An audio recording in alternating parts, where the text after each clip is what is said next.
Last week, I brought about 20 of my subscribers to an LA mansion to cook up and network with big industry producers, and it was insane.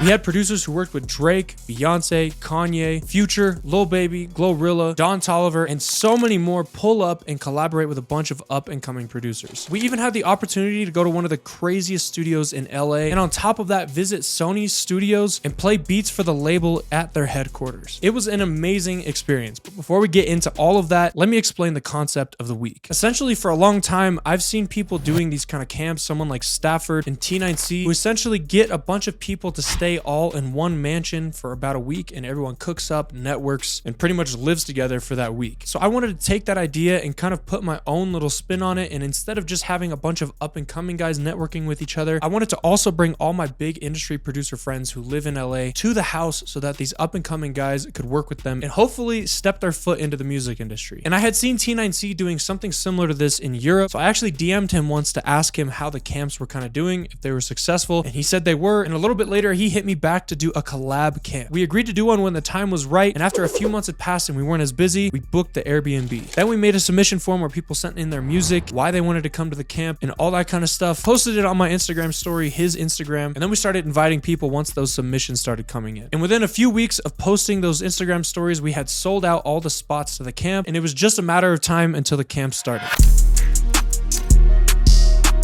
So the first night was pretty much just everyone coming in. There was really nothing crazy going on, no crazy plans. We just wanted to set up all of our gear, get the house situated, and kind of get to know each other. And the house was super, super nice and perfect for what we needed. It had a ton of bedrooms in the bottom of the house, so they were kind of out of the way whenever everyone was all there. And on the middle floor, we had a crazy acoustic piano by this big window overlooking the pool and the hills of LA. We had a big ass living room where me and T9C actually crashed and stayed on the couch. A super big kitchen, and then also there was a built-in studio into the house, so we had to set up a studio in there. Once we checked out the house, dropped off our stuff, me and T9C headed to Costco to pick up some food, snacks for the week to just have at the house. And then for dinner that night, we just got a ton of pizzas from Costco, and then we did a little pass the aux kind of event where we had everyone playing their beats in that studio room, kind of build that chemistry that we could build on throughout the week. And while we had all the producers in the studio playing their beats, my boy Powers Pleasant pulled up, who's worked with Joey Badass, Juice WRLD, Denzel Curry, and so many more, and he just kind of chilled in the front room cooking up with people, talking. But honestly, we were all kind of jet lagged and tired from that travel day, so we kind of went to bed a little bit early to make sure we got some rest for the first full day, day 2. All right, just woke up, day 1. We got T9C Grenadier over here, about to fucking try to cook up on this old out-of-tune piano real quick. So like I said, this was our first full day, and we kind of had a template or a plan for how these days were going to be structured out in our minds. The first thing we would do is wake up, get ready, and then we would have a masterclass in the morning taught by me and T9C, where we would talk about a bunch of gems for networking, business, and stuff like that, and then also break down some of our major placements. Then after that, we would cook up for the whole afternoon, and then at nighttime, we would start hitting up a bunch of big producers and trying to get a bunch of big name people to come to the house and network with everybody. So anyways, the first thing we started with was a networking masterclass. And the reason we started with this is I wanted to do a masterclass on how to actually network in the studio, because I knew that a lot of the guys that had come out here had probably never been in the room with bigger producers or any producers in general. And I wanted to give them some tips on how to talk to people, how to approach people, how to make sure you get the most out of the camp and you get as many opportunities and connections as you can. So yeah, relationships over everything. It's more important to build the relationships than it is to make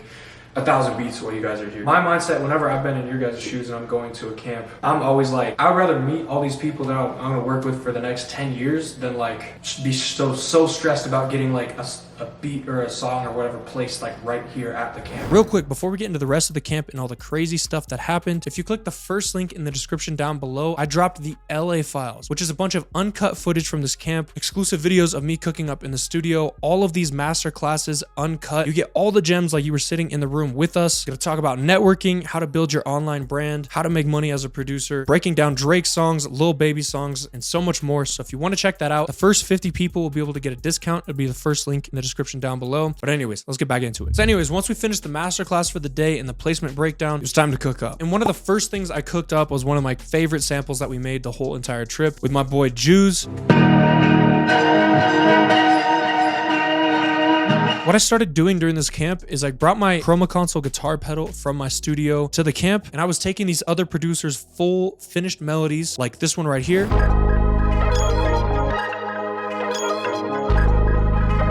and then I was flipping it and processing it through my guitar pedal to make it sound like this.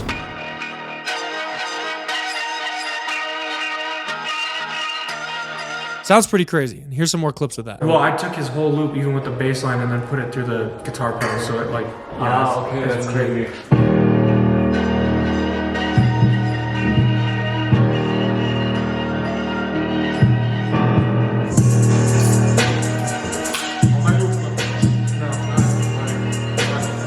So anyways, we pretty much just kept cooking up throughout the afternoon. We had people set up throughout the entire house, everyone cooking up. And after we had been cooking up for a while, we started to have some people pull up to the house around the evening time. First off, we had my boy Pilgrim, who's worked with Baby Keem, Don Tolliver, Roddy Rich, and so many more. O-Ross came through, who's super close with Key Glock, UY, Tomb, Miral Station. My boy T9C invited Adam Vattel, who worked on the last Kanye West album. My boy Soul Got Hits came through, and he's got some crazy credits I didn't realize. He worked on Pound Cake by Drake, Drunk in Love by Beyonce and Jay-Z, and a ton of other hits. And my vocalist Sarah Kennedy also came through. And while everyone was cooking, I took a few of the guys and we picked up dinner for everyone at In-N-Out. And as you can see in this clip right here, I'm gonna go from flipping samples to flipping burgers. Fast food, bro. But anyways, we had a good time that night, and this is what it looked like.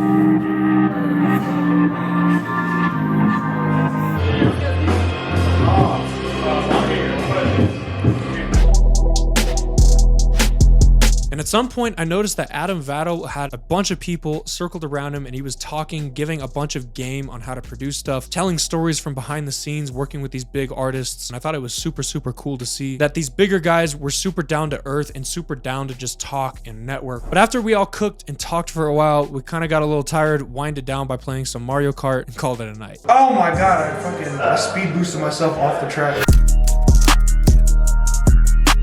Start off day 3, we started with the masterclass again, and this time I was talking about building your online brand, because I feel like it's super easy to feel like as a producer the only way to make it is getting these big placements, living in the right cities, and knowing all these big people. But really, at least in my personal experience, all of these big accolades that I've got, all of it has kind of came from my online brand. I would say at least 75% of my songs come from people using my stuff without me intentionally trying to get it placed with a certain artist. So I talked a lot about how to build your YouTube channel, your short form content, Instagram or TikTok. And towards the end, I talked a lot about consistency and why I think most people do not make it when they're building their online brand. Most people make less than 10 videos and quit, claim it doesn't work. But yeah, it takes like hundreds of uploads, months, probably realistically like years to get something that's actually worth like build a brand that's worth having. And once I finished yapping for an hour and a half about building your online brand, T9C broke down one of his most recent placements, Redbone by Lil Baby and Glorilla.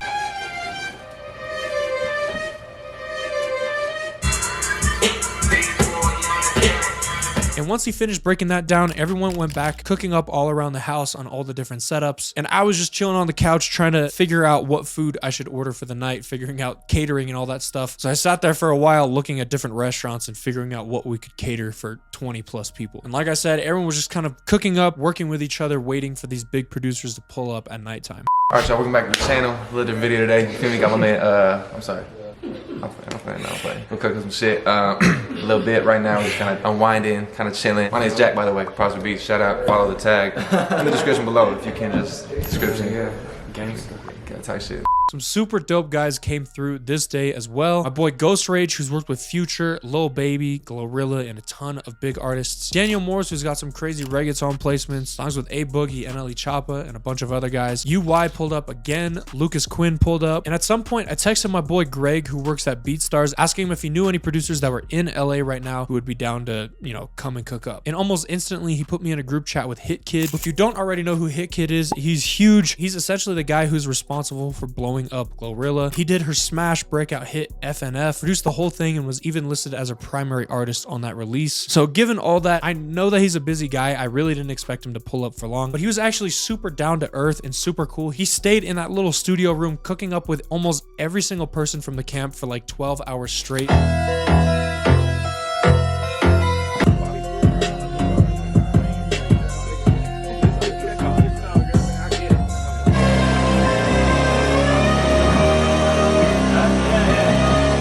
Then after that, since I failed to secure the Chipotle, I just went back to In-N-Out and got In-N-Out for a second night in the row.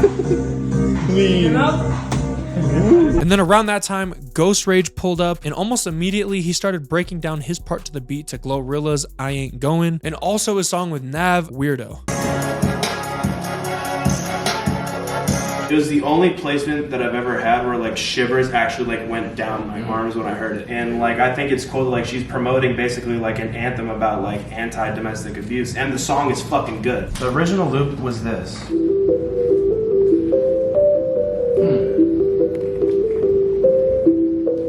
I'll play with an audio file and then put it in the piano roll to chop it differently. Like I then did this. When Ghost Rage was breaking down Weirdo, he did this really weird thing where he essentially took one of his old melodies and sampled it into his MIDI and then started pitching it around in different places to flip it. And he even did it from scratch to kind of demo to everyone there how it works and how crazy it can sound.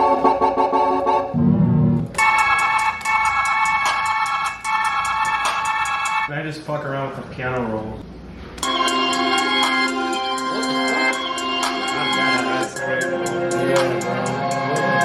And honestly, we kept working that whole night going crazy. Hickid came at around 4 p.m. and left at like 4 in the morning. And honestly, it was super motivating to see how much energy and passion he had about making music. What we doing? Let's go! Wake up! Earlier in the day, we were all talking and he was kind of giving his insight to how he produces for artists, what he's like in the studio, how he doesn't really see himself as just a beat maker who pulls up to play beats, but he's more like a coach telling the artist what to do. And he was telling the whole story of how he put together Glorilla's FNF, how they shot the music video the same day, released it the next day. But anyways, a bit after that, Hickid dipped and there was nobody extra in the house, so I locked up the house for the night and went to bed to try to get a few hours of sleep before we had to start the next day. All right, so on day 4, I woke up tired as fuck, but the day was pretty much the same thing. We woke up, did a masterclass where T9C broke down a song with Lil Durk and a song with Drake, cooked up for a little bit, and then my boy Daniel Saint pulled up to do some photography and videography of the day. And then in the afternoon, we had a bunch of crazy people pull up. The first being my boy B Dollars. And if you don't already know, this is Lil TJ's main engineer and producer. And I've got a few records with TJ, so we've worked on a few records together indirectly, so it was super dope to meet him in person and see all the guys get to, get his email, get that contact to start sending beats to Lil TJ. And then my boy Evans, who's worked with Sub Baby, Gunna, NLE Choppa, pulled up and he made some of the craziest beats that I heard during the whole camp. And around the same time that he was cooking up, going crazy with some of the guys in the studio room, my boy Greg Mateo from BeatStars and Will from Sony pulled up to kind of do a Q&A or masterclass on publishing. I think about it this way. Sometimes it's what have you done for me lately in some of these deals in terms of you got signed because of a hit.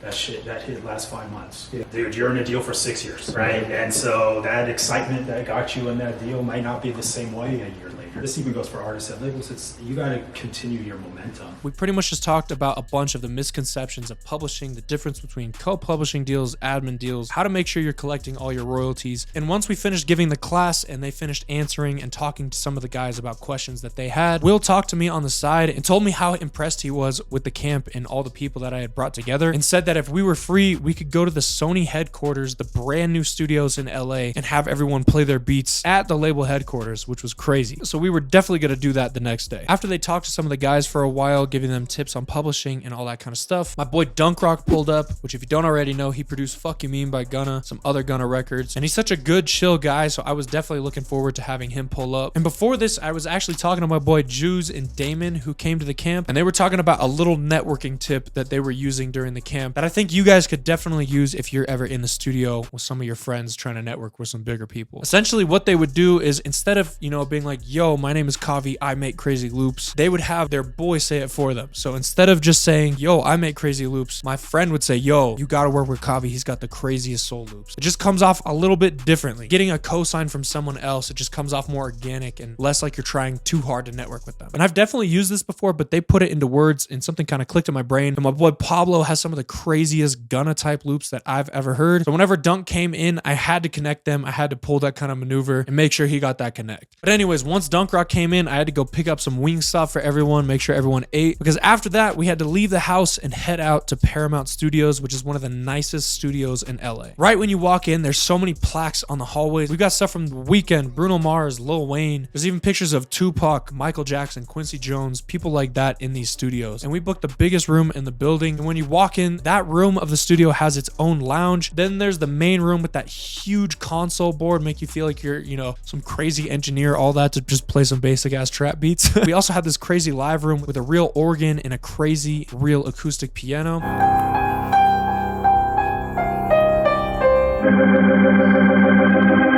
Inside the live room, there was also another studio that you could close the glass door on and people could cook up in there. And seeing everyone's reaction and just like how inspiring the space was definitely super, super awesome. Overall, we were just having a great time talking, making music, filming videos, and a bunch of stuff like that. Don't tell nobody. All right, I'm gonna. Damn. That's crazy.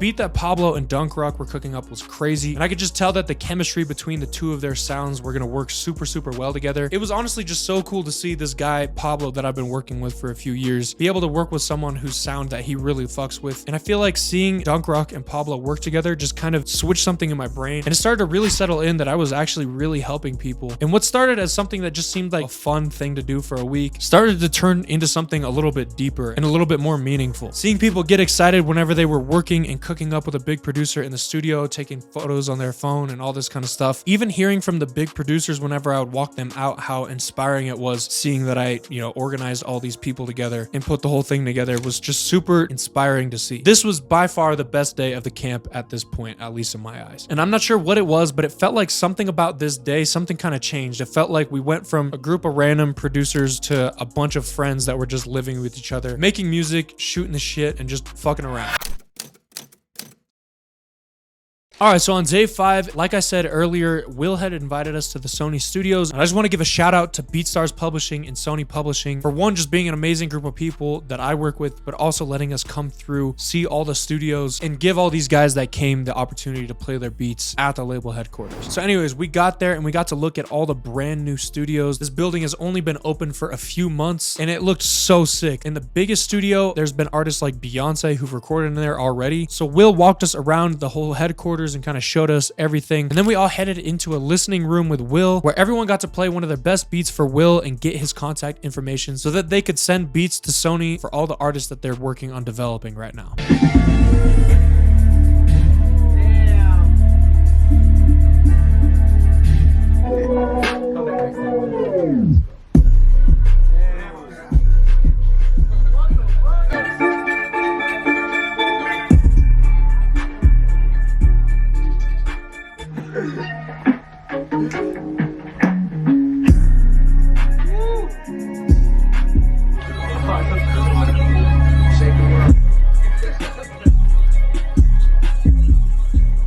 After that, we took a group picture with the Sony logo, and then we headed back to the house to cook up and get ready for the night. We had some lunch, and after that, my boy Sambo had pulled up. And if you don't already know, he engineers and produces on every single Suicide Boys record. Once he got there, he gave a super long masterclass on how he engineers, mixes, and adds post-productions to the songs for Suicide Boys. And he dropped a ton of gems. Unfortunately, my camera cut out at some point, but he talked about a bunch of mistakes that producers make all the time whenever they're sending their beats to artists. Say like the main mistake people make when they're mixing their beats is mixing it to like make the beat sound as good as it can be, not realizing that like a vocal's gonna have to be in there. So like maybe like your main loops don't have to be as loud as you think they are. The vocals are always gonna be on top, but like the best way to anchor vocals into a beat is to have like something as a reference, and that's the snare or the clap. A good rule of thumb is to like make your snare or your clap really loud. At the same time that Sambo was answering a bunch of people's questions on mixing and giving them a bunch of gems on that, an A&R from APG, Lisa pulled up to listen to everyone's beats. So I grabbed like 5 or so producers at a time and we all went into that studio room to play Lisa beats. She played us a ton of unreleased records from huge artists just to kind of give us a vibe of the stuff that they need at the moment. Obviously, I could not record and post that, but we had everyone who was at the house come in the studio and play their best 2 to 3 beats for the artists that they're working on right now. And after that, my boy Evans and Ghost Rage pulled back up, same guys as the other nights, and they made some crazy ass beats. And one of the craziest moments of this whole camp was this motherfucker Ghost Rage, bro. He's crazy. I was watching him cook up a beat and then he just started playing snare rolls on his computer keyboard like it was nothing.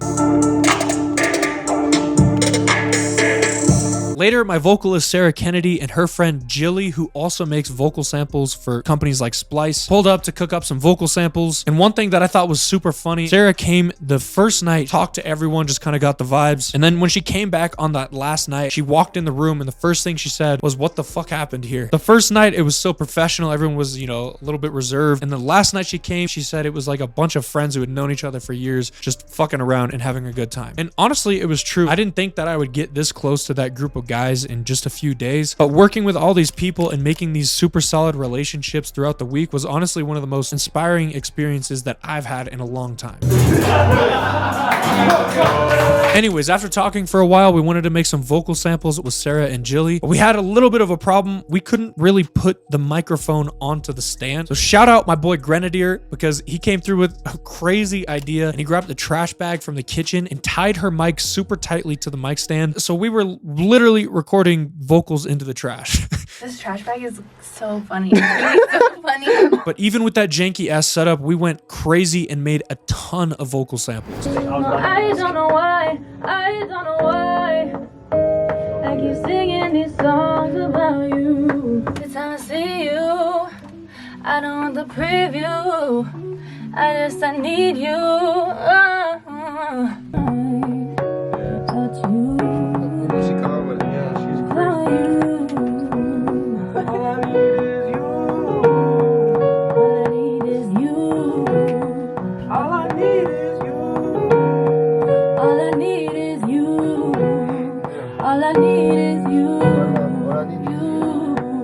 We went so crazy, we were just doing them rapid fire. I think we had at least 20 project files, 20 vocal samples that I still have to go on my computer and work through. And honestly, seeing Sarah work in person was super, super inspiring. I've never worked with a vocalist in person. I've been working with her for 4 years. Seeing it live in the flesh and hearing how good her voice sounded without autotune was just super, super crazy to witness. But anyways, a little bit later, my boy Iyano and Palazzo pulled up, and they've worked with some crazy artists like Central C, Tory Lanez, Young Thug, NBA Youngboy, A Boogie, and a bunch of other guys. And I wasn't actually in the room, but from what I heard, they hit it off instantly with my boy Juice and Damon, who also live in Germany. Before I did the camp, I was honestly unsure if I was ever going to do another one of these again because of all the planning, but I will 1000% be doing another one of these camps because it was definitely one of the best experiences I have ever had in this music shit. So if you want to join the next one, I put a link somewhere in the description down below where you can put in your email and we'll notify you whenever we open up submissions for the next camp. But anyways, I hope you enjoyed. Let me know if you like seeing content like this and I'll catch y'all later.